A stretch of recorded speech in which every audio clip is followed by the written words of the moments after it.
नाजरीन अस्सलाम वालेकुम। IAD टुडे के खबरनामे में आपका खैर मकदम करते हैं। आइए बढ़ते हैं तफसीलात की तरफ। कांग्रेस लेजिस्लेचर पार्टी के लीडर मल्लू भट्टी विक्रमाका ने आज भद्राचलम मंदिर में पूजा की। बाद अज़ा उन्होंने मुकामी बस डिपो में RTC मुलाजिमीन के धरने में हिस्सा लिया। उन्होंने हुकूमत से मुतालबा किया कि वो RTC मुलाजिमीन की हड़ताल से पैदाशुदा ताअत्तुल को ख़त्म करने के इक़दाम करे। उन्होंने बताया कि RTC मुलाजिमीन की हड़ताल से जहाँ हुकूमत को माली नुकसान हो रहा है, वहीं आवाम को सख्त तकालीफ और मसाइब का सामना करना पड़ा है। हुकूमत क्योंकि आजिर है, मुलाजिमीन से मसालिहत करे और बातचीत के जरिए इसकी यकसुई करे। मल्लू भट्टी विक्रमाका ने कहा कि रियासत के मुलाजिमीन को हुकूमत का एक हिस्सा और ख़ानदान का एक फ़र्ज समझना चाहिए। उनके साथ इंतकामी रवैया अख्तियार नहीं किया जा सकता।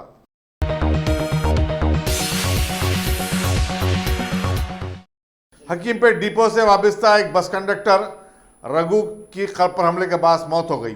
बीवी पद्मा ने बताया कि हुकूमत की तरफ से मुलाजिमीन को इस माह की तनख्वाह अब तक जारी नहीं की गई। EMI अदा न करने पर उसके घर की खर्ची भी हो सकती है।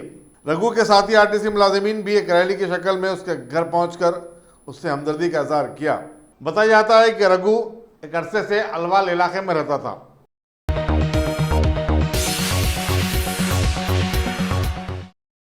कोसगी मंडल जिले में खैराबाद के RTC मुलाजिमीन ने अपनी हड़ताल के छठे दिन बस डिपो के बाहर एहतजाजी धरना मुनज़्ज़म किया।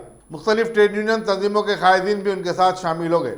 मुलाजिमीन ने हुकूमत से अपील की कि वो उनके जायज़ मुतालबात को फौरी तस्लीम करे और उनके साथ इंसाफ करे। हड़ताली मुलाजिमीन ने खरीब में वाक़े BR अम्बेडकर के मुजस्समे की गुलपोशी भी की और यहीं से अपने एहतजाजी प्रोग्राम का आगाज़ किया।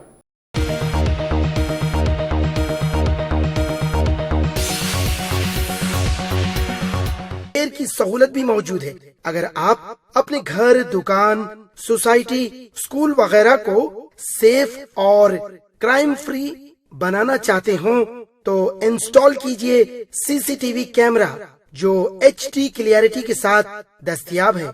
गुज़िश्ता 10 साल से मुल्क भर में अपनी इन तमाम खिदमात को जारी रखते हुए आपके एतमाद को बरकरार रखने वाला नाम top selection computers, Vijayanagar colony beside Riyan hotel Hyderabad. Director Syed Rashid Ali. Phone 9849715954। Top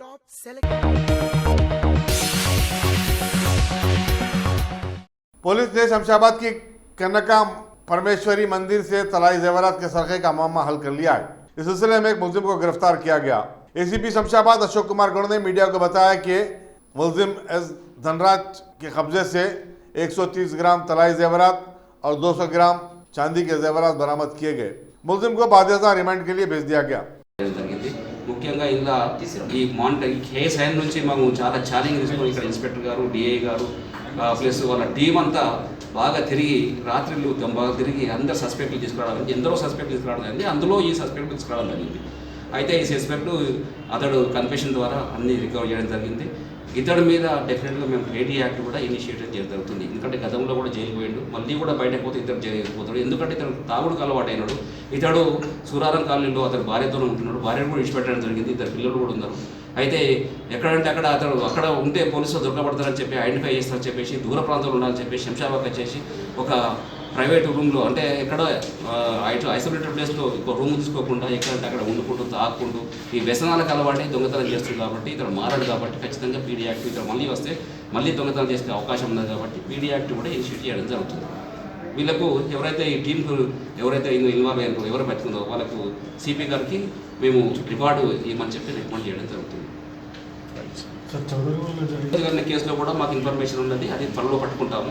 వాళ్ళు కూడా ఐడెంటిఫై అయినాడు, అతను కూడా అక్యూజ్ కూడా ఐడెంటిఫై అయ్యాడు. మేము పట్టుకుంటాం. మనం ఇతను తీసుకుపోయి అందులో ఫింగర్ ప్రింట్స్ చెక్ చేస్తుంటాం. ఆ ఫింగర్ ప్రింట్స్ అయితే ఎవరైతే ఇంతకుముందు అక్యూజులు ఉంటారో ఆటోమేటిక్గా మాకు అక్కడ వాంటెడ్ పర్సన్ తెలిసిపోతుంది. అది దాంతో ఇతడు ఆ ఫింగర్ ప్రింట్ ద్వారా మేము ఇతడు వాంటెడ్ పర్సన్ తెలుసుకున్న తర్వాత ఇమ్మీడియట్గా పోలీస్ స్టేషన్ తీసుకురావడం జరిగింది. అతను విచారించగా అతని పేరు ధనరాజు, తండ్రి లేట్ రాజయ్య.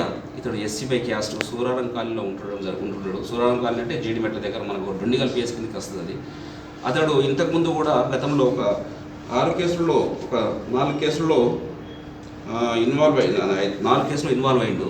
ఫస్ట్ ఒక స్నాచింగ్ చేయడం కూడా జరిగింది. అతడు తర్వాత 2-3 కేసులు ఒక 435 కేసు, ఒక కారు కాలబెట్టిన కేసులో, మరి ఇంకా ఇంటి దొంగల కేసులో కూడా ఇన్వాల్వ్ అయ్యాడు.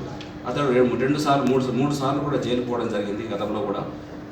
అతను ఫస్ట్ జూనియర్ ఉన్నప్పుడు కూడా జైలుకు పోవడం జరిగింది, జూనియర్ హోమ్కు. మిగతా సార్లు 2 సార్లు, ఒకసారి సిద్దిపేట కేసులో కూడా పోవడం జరిగింది. గతంలో కూడా ఇంకొక కేసు స్నాచింగ్ కేసులో కూడా పోవడం జరిగింది, గుమ్మడిదల కేసులో సిద్దిపేట. ఇన్ని కేసులో పోవడం వల్ల అతను వాంటెడ్ పర్సన్ ఉండడం వల్ల ఇమ్మీడియట్గా మేము ఇంటరాక్ట్ చేయడం వల్ల ఇంటాక్ట్గా ప్రాపర్టీ మాకు ఈ టెంపుల్ అఫెన్స్లో ఇంటాక్ట్ ప్రాపర్టీ దొరికింది. మా దగ్గర ఇంతకుముందు గతంలో ఒక వెహికల్ కూడా పోయింది, ఆ వెహికల్ కూడా ఇతని దగ్గర రికవర్ అయింది. ఆ వెహికల్, ఈ ప్రాపర్టీ సుమారుగా ఒక 130 గ్రాముల గోల్డ్ ప్లస్ అయింది. ఇక్కడనే మన ఓల్డ్ పోలీస్ స్టేషన్ పక్క దగ్గర టెంపుల్లో దొంగతనం కావడం, ఆ టెంపుల్ యాజమాన్యం వాళ్ళు మనకు కంప్లైంట్ ఇవ్వడం జరిగింది. ఇమీడియట్ కేసు రిజిస్టర్ చేసినాం.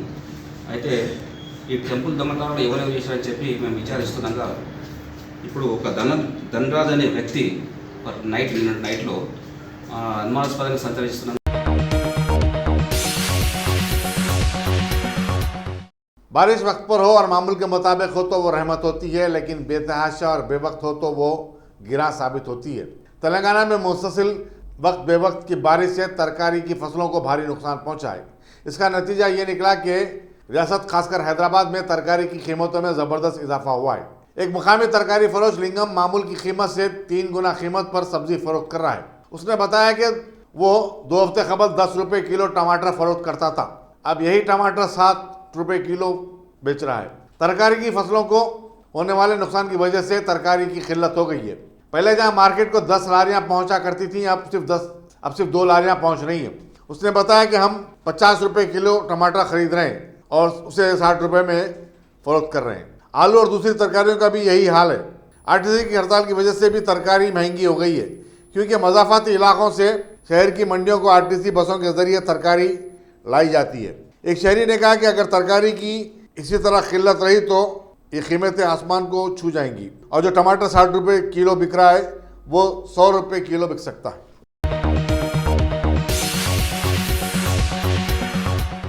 ट्रेन में मुंबई का सफर करने वाली एक 32 साल खातून ने थाने रेलवे स्टेशन के क्लिनिक में बच्चे का जन्म दिया। रेलवे अधिकारियों के मुताबिक सुभारती पात्रा जिले रायगढ़ के करजत से मुंबई के परेल के लिए रवाना हो रही थी। ट्रेन में उसे दर्द अज़ा हुआ। चुनाचे थाने रेलवे स्टेशन के प्लेटफॉर्म नंबर 2 पर वाक़े 1 रुपी क्लिनिक के इंचार्ज डॉक्टर को मुतला किया गया। खातून ने 6:30 बजे सुबह इस बच्चे को जन्म दिया।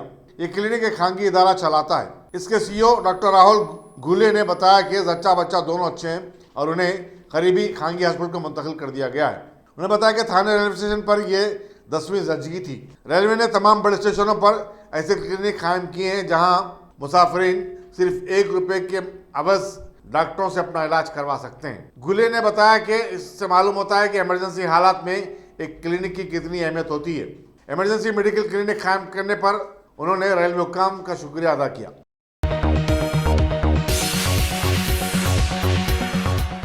हज 2020 के लिए मुफ्त ऑनलाइन हज सर्विसेज का आज हज हाउस नामपल्ली में आगाज अमल में आ गया। वज़ीर दाखिला मोहम्मद महमूद अली ने इसका अफ्ताह किया। तकरीब में मेहमान खुसूस की हैसियत से वज़ीर अखिलती बहबूद के ईश्वर ने शिरकत की, जबकि तकरीब की सदारत चेयरमैन तेलंगाना स्टेट हज कमेटी मोहम्मद मसीहुल्लाह खान ने की। दीगर मेहमानों में MS प्रभाकर, गवर्नमेंट व्हिप, कानून साज काउंसिल, मजलिस के रुकन असम्बली जाफर हुसैन मेराज, गनफाउंड्री की corporator Mamata Gupta, executive officer B Shafiullah और दूसरे मौजूद थे। Assistant executive officer Mohammed Irfan Sharif, अरकिन अबू तहा, अमजद, आरिफुद्दीन ने मेहमानों का खैर मकदम किया। वज़ीर दाखिला महमूद अली ने बताया कि आज़मीन अब ऑनलाइन दरखास्तें दाखिल कर सकते हैं। उनकी मदद और रहनुमाई के लिए हज हाउस में भी खुसूसी काउंटर कायम किए गए। आज 2020 में जो लोग हज को जाने वाले हैं उनके लिए आज पहला दिन है जो फॉर्म दिया जा रहा है। ऑनलाइन भी दे सकते हैं ना, ऑनलाइन भी दे सकते हैं, फॉर्म फिलअप करके भी सबमिट कर सकते हैं। फिलअप करने वाले भी लोग मौजूद हैं। खासतौर से आज के सदर जो है हमारे हज कमेटी चेयरमैन मसीहुल्लाह खान साहब और हमारे प्रभाकर राणा जो हमारे अजीज MLC है और हमारे सलीम भाई साहब वक्फ बोर्ड के चेयरमैन और शफीउल्लाह साहब और हमारे MD साहब, ये जो है पुलिस हाउसिंग कारपोरेशन के MD है, वो आज आए हैं। वो एक साथ वो बिल्डिंग का भी जो बाजू में जो बिल्डिंग है उसका भी इंस्पेक्शन कर रहे हैं, उसे भी बनाने के लिए। तो आज जो फार्म शुरू किए गए इंशाल्लाह वो 1 महीने तक जारी रहेंगे और 1 महीने तक जारी रहने के बाद दिसंबर लास्ट वीक में उसका ड्रा होगा और जो लोग 70 साल से ज़्यादा जिसकी उम्र है उनको ड्रा में शामिल नहीं किया जाएगा। उन्हें 100% उनका जो भी एप्लीकेशन देंगे उसको एक्सेप्ट किया जाएगा। हर साल की तरह ख़ासतौर से तेलंगाना बनने के बाद हज के इंतजाम सारे हिंदुस्तान में अगर सबसे अच्छे होते हैं तो हमारा तेलंगाना स्टेट में होता है।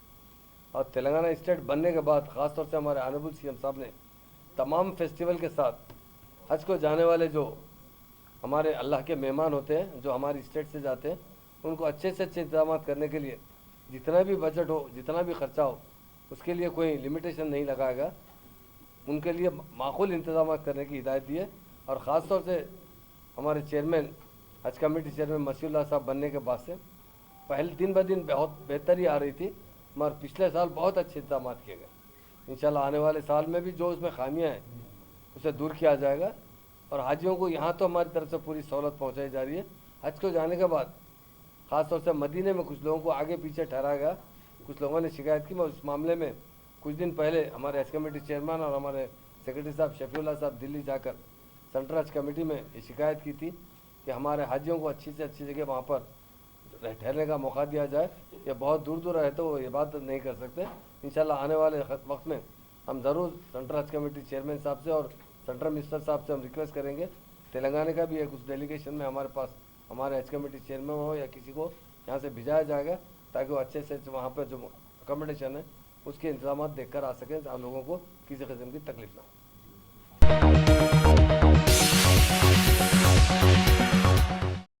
उर्स शरीफ हजरत सैयद शाह राजू खत्ताल के सिलसिले में मौज़म खान रुकन असम्बली बहादुरपुरा ने आज दरगाह के अकनाफ के इलाके का दौरा किया और ज़रूरी इंतजाम की हिदायत की। उनके हमारा GHMC वाटर वर्क्स और इलेक्ट्रिसिटी बोर्ड के अहदेदार भी थे। आज हजरत शाह राजू खत्ताल साहब की दरगाह के ऊपर मेरे संग इस एरिए के कॉरपोरेटर नवाब साहब कुंटा कॉरपोरेटर और मजलिस इत्तेहादुल मुस्लिमीन के workers GHMC water works department electrical department police department सारे अहदेदार मौजूद थे। हर साल की तरह अल्हम्दुलिल्लाह मजलिस इत्तेहादुल मुस्लिमीन की जानिब से ये जो उर्स होता है इसके सिलसिले में इन एडवांस में पूरा जायज़ा लिया जाता है इंतज़ामात का। और अल्हम्दुलिल्लाह हमारे इस एरिए के कॉरपोरेटर पिछले 8 दिन 10 दिन से इस उर्स के सिलसिले में यहाँ पर लगे हुए हैं, ऑफिसर्स को लेकर काम कर रहे हैं। इंशाअल्लाह ताला जो भी ज़रूरत है इस उर्स शरीफ के अंदर वो सारे ज़रूरत को मजलिस इत्तेहादुल मुस्लिमीन पूरा करेगी। और पूरे ऑफिसर्स को हम ख़ास तौर से हिदायत दी है कि आप ख़ास तौर से अच्छा इंतज़ाम कीजिए। इंशाअल्लाह ताला हत्तल इम्कान कोशिश की जा रही है इस उर्स शरीफ में आवाम को, यहाँ के मुसल्लियों को, यहाँ के जो ज़ियारत करने के लिए दूर दूर से शहरों से जो लोग आते हैं उनको तकलीफ़ ना हो सके वो सारा इंतज़ाम का नज़र आज कर रहे हैं। और इंशाअल्लाह ताला जो भी हत्तल इम्कान कोशिश रहेगी वो सारी कोशिशें करेंगे। बिस्मिल्लाहिर्रहमानिर्रहीम बिस्मिल्लाहिर्रहमानिर्रहीम अहमदुहु नस्सली अला रसूलिल करीम खुदुल अख्ताब हज़रत सैयद शाह यूसुफ मोहम्मद महमूद हुसैन अलमारूफ सैयद शाह राजू मोहम्मद महमूद रहमतुल्लाह अलैह के 348वें उर्स शरीफ सालाना के ज़िमन में बैरिस्टर असदुद्दीन ओवैसी साहब सदर कुल हिंद इत्तेहादुल मुस्लिमीन के हिदायत पर हमारे एरिया के MLA नवाब मौज़म खान साहब हाज़िर हुए हैं और कॉर्पोरेटर हुसैन पाशन साहब भी तमाम उर्स शरीफ के इंतजाम के सिलसिले में हाज़िर हुए हैं। मैं बहुत दिल की गहराइयों से आप हज़रात का इस्तकबाल करता हूँ और आप तमाम जितने ऑफिसर्स हैं MCH department, water works, police, तमाम जितने डिपार्टमेंट्स हैं उनका भी मशहूर करता हूँ। उन्होंने हमें ताउन दिया और तमाम की ताउन से इंशाअल्लाह ताला ये 348 उर्स शरीफ हम कामयाबी के साथ मनाएंगे। वाखिर दावाना अल्हम्दुलिल्लाहि रब्बिल आलमीन। RTC मुलाजिमीन की गैर मुअय्यना मुद्दत की हड़ताल आज 6ठे दिन में दाखिल हो गई। दूसरी तरफ RTC इंतजामिया जोबली बस स्टेशन और महात्मा गांधी बस स्टेशन से मुख्तलिफ मकामात के लिए जुज़वी बस सर्विस शुरू करने का दावा किया है। दशहरे की तातीलात के बाद आज जबकि दफातर खुल गए बस की हड़ताल का उतना खास असर नहीं देखा गया क्योंकि लोग MMTS और मेट्रो ट्रेन के जरिए दफातर को पहुँच गए। टीएसआरटीसी हैदराबाद जोन के एग्जीक्यूटिव डायरेक्टर वी वेंकटेश्वरलू ने बताया कि आज दिन भर 1000 बसें चलाई गईं और आने वाले 2 दिन में उनकी तादाद में 200 या 300 का इजाफा किया जाएगा।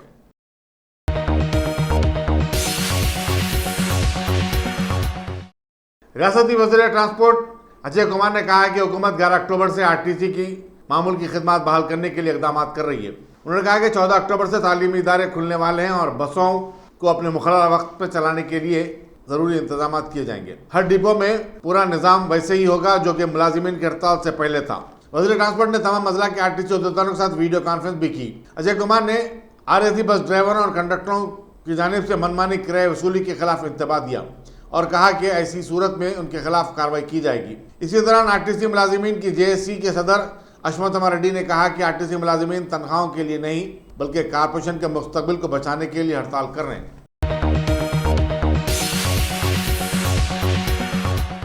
रियासती वज़ीर फाइनेंस टी हरीश राव ने कहा कि चीफ मिनिस्टर के चंद्रशेखर राव गढ़वाल को एक खुशहाल जिला देखना चाहते हैं। गढ़वाल मार्केट यार्ड में 411 अफराद में जर्सी गाय तकसीम करने के बाद एक इज्तिमा से खिताब करते हुए उन्होंने कहा कि रियासती हुकूमत ने ज़राअत पर तवज्जो दी है और इसके लिए 38,618 करोड़ रुपये मुख्तस किए हैं। उन्होंने गढ़वाल के रुकन असम्बली बी कृष्णा मोहन रेड्डी की तारीफ की जिन्होंने महाराष्ट्र से ये गाय लाकर किसानों में तकसीम अमल में लाई। हुकूमत इन गायों की खरीदी के लिए 4 करोड़ रुपये खर्च किए हैं। आपाशी प्रोजेक्टों का तस्करा करते हुए वज़ीर फाइनेंस ने कहा कि गट्टू लिफ्ट इरिगेशन का काम बहुत जल्द शुरू किया जाएगा। वो तुमलापल्ली इरिगेशन प्रोजेक्ट की तकमील के लिए चीफ मिनिस्टर से नुमाइंदगी भी करेंगे ताकि आलमपुर और गढ़वाल असम्बली हल्कों की लाखों एकड़ अराजी को ज़ेर-ए-आब किया जा सके।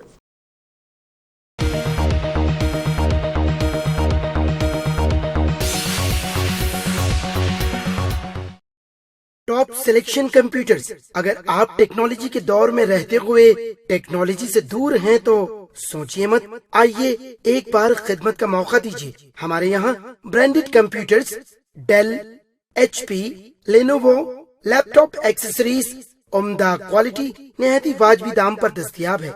स्कूल, कॉलेज, कॉर्पोरेट, ऑफिस वगैरह में बल्क क्वांटिटी में सप्लाई की जाती है। इसके साथ साथ हमारे यहाँ माहिर टेक्नीशियंस की निगरानी में रिपेयर की सहूलत भी मौजूद है।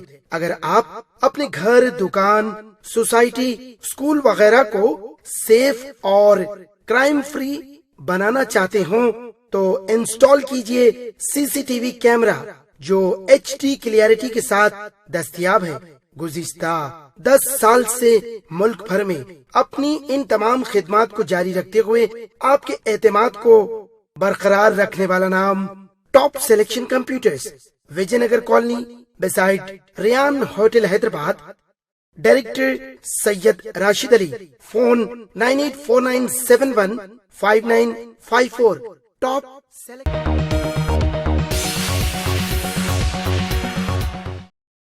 वज़ीर फाइनेंस निर्मला सीतारमण को आज मुंबई में पंजाब महाराष्ट्र कोऑपरेटिव बैंक के डिपॉजिटर्स के गम व गुस्से का सामना करना पड़ा। उन्हें यह वादा भी करना पड़ा कि वो खातेदारों के मफादात के तहफ़्फ़ुज़ के लिए कानून में तब्दीलियाँ लाएंगी। बैंक के खातेदार निर्मला सीतारमण की प्रेस कॉन्फ्रेंस से कबल बीजेपी के दफ्तर पर जमा हो गए थे।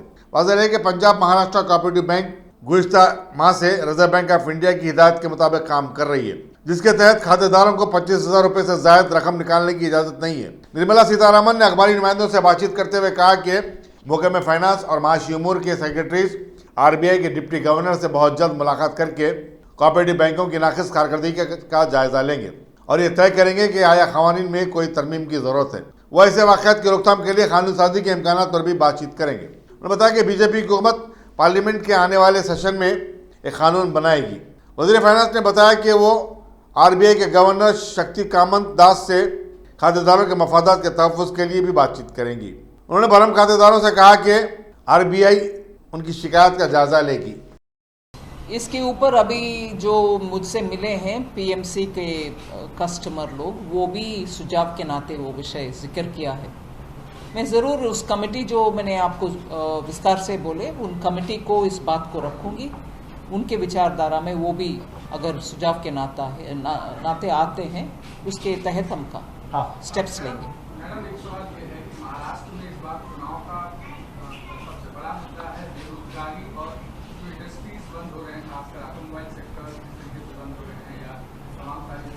और आर्थिक मंदी को लेकर हर मोर्चे पर शरद पवार या कांग्रेस के लोग कह रहे हैं, इसको कैसे देखें?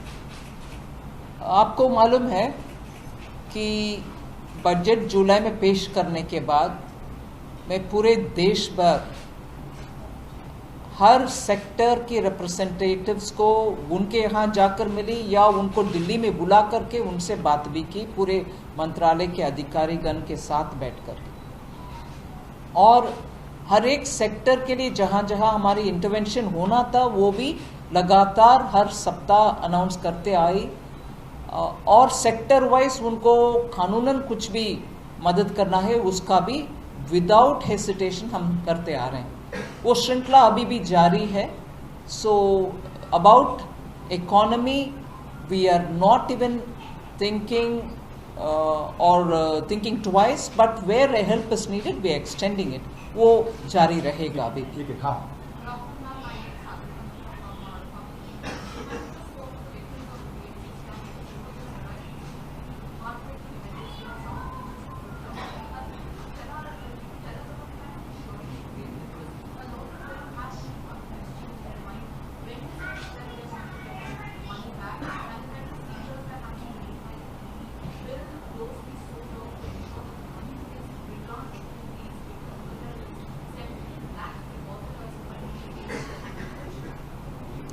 Well, I did tell them that I will talk to the Reserve Bank Governor this evening also, but I've spoken to him on this matter in the last couple of weeks, fairly more than a few number of times. I'll talk to him even today.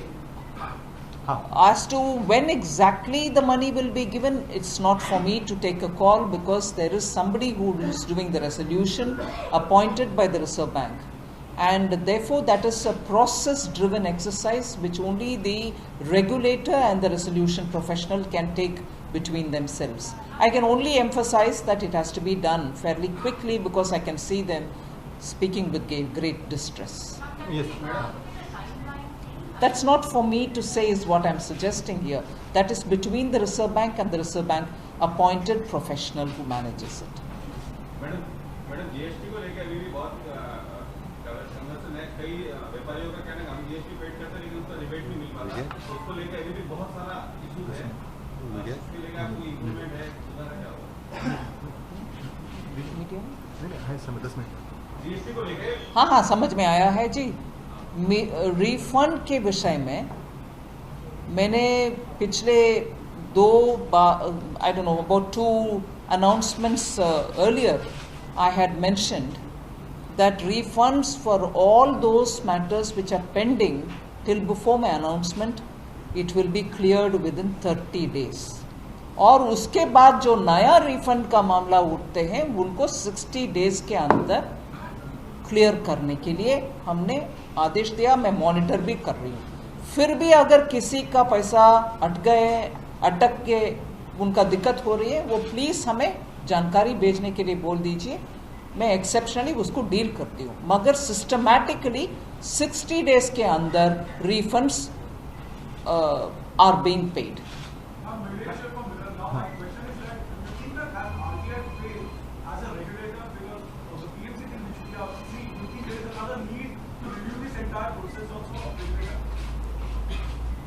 It will not be fair for me to comment without knowing the details as yet. As I said, I have, as Government of India, made sure that the concerned ministries which deal with multi-state cooperatives sit with the Secretary Economic Affairs and Secretary Banking so that we understand what has happened, and in that we've invited the Deputy Governor also to come and participate.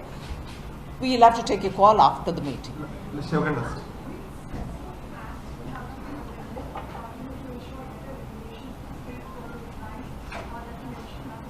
Sorry, not state cooperatives. State cooperatives come under state regulation, multi-state cooperative. Yeah. Last. Saurabh, the last. Present the floor.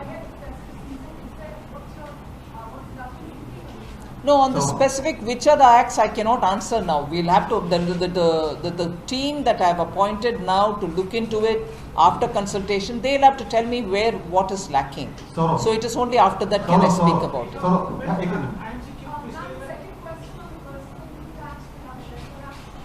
You've given me a suggestion and an idea. Let me take it. Saurabh के बाद सोनू सिंह, सौरभ पहले।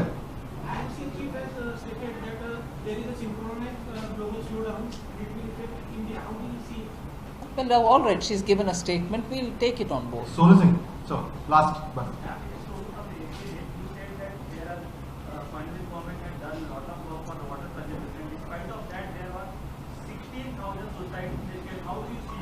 It's very unfortunate. Every time a farmer commits suicide, it's absolutely heartbreaking. And it is something which I honestly do hope every state government, every central government, each one of us are seized about the gravity of the situation. All of us are worried. But when I said Devendra Fadnavis ji's government has done well because they reached out to so many villages which otherwise did not even have a drop of water. You remember, as soon as Modi ji's government in 2014 came into power, one of the earliest things we had to do was to send trains to the state to give water supply. Up to Latur, I think the water supply went in railway wagons. So from that state to what it is today, it's purely because of the state government's concerted effort. And therefore, when I say that he's taken enough measures, it is only because he was able to reach out to so many villages for drinking water and for irrigation. But yes, I also said even at that time that more has to be done. And that is why I would think electing Devendra Fadnavis, BJP, Shiv Sena combined government again is important.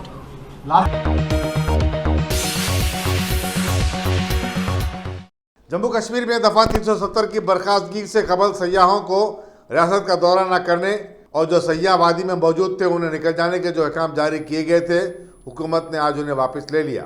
आज नई जारी करदा advisory में कहा गया कि रियासत खासकर वादी का दौरा करने वाले सयाहों की हर मुमकिन मदद की जाएगी। टूरिज्म शोबे से जुड़े अफराद ने हुकूमत के इस इक़दाम का खैर मकदम किया है। डल झील में शिकारा के मालिक शकील राशिद ने कहा कि ये अच्छी बात है कि सयाह कश्मीर को लौट रहे हैं। कश्मीर में सयाहत को इस कदर कभी भी नुकसान नहीं पहुंचाता। 1990 की दिहाई में जबकि इंतहा पसंदी अपने उरूज पर थी, वादी में सयाहों को जाने से तक नहीं रोका गया था।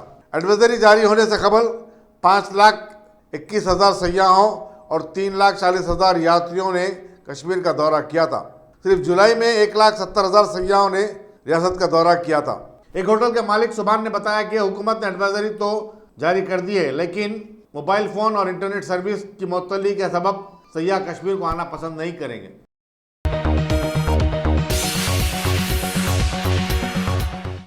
यूरोपीय यूनियन ने स्विट्जरलैंड और मुत्तहिदा अरब इमारात को टैक्स चोरी के अड्डों की फहरिस्त से निकाल दिया है।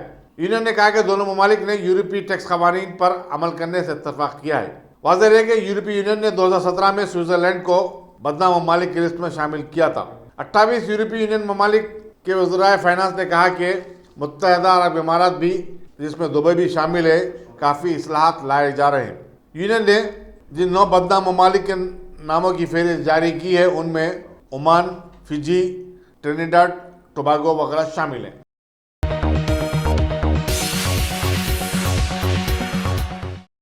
मरकजी वज़ीर स्पोर्ट्स करण रिजिजू ने वर्ल्ड वुमेन बॉक्सिंग चैंपियनशिप में गैर मामूली मुजाहरे पर मेरी कॉम को मुबारकबाद दी।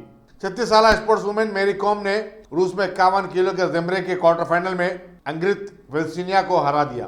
दिल्ली में अखबारी नुमाइंदों से बातचीत करते हुए रिजिजू ने कहा कि 3 बच्चों की मां होने के बावजूद मेरी कॉम ने खेलों के लिए अपने जज्बे और अज़म का इजहार किया है। उन्होंने कहा कि मेरी कॉम इस मरतबा भी मेडल हासिल करके वापस होंगी।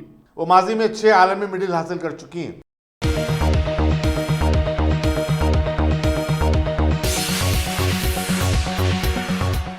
अगर आपने हमारे चैनल को सब्सक्राइब नहीं किया है तो आपको यहाँ सब्सक्राइब बटन दिख रहा है, उसे क्लिक करिए और सब्सक्राइब कीजिए और साथ ही साथ बेल आइकॉन को भी क्लिक करिएगा, जिससे कि आपको ताज़ा अपडेट मिलते रहें।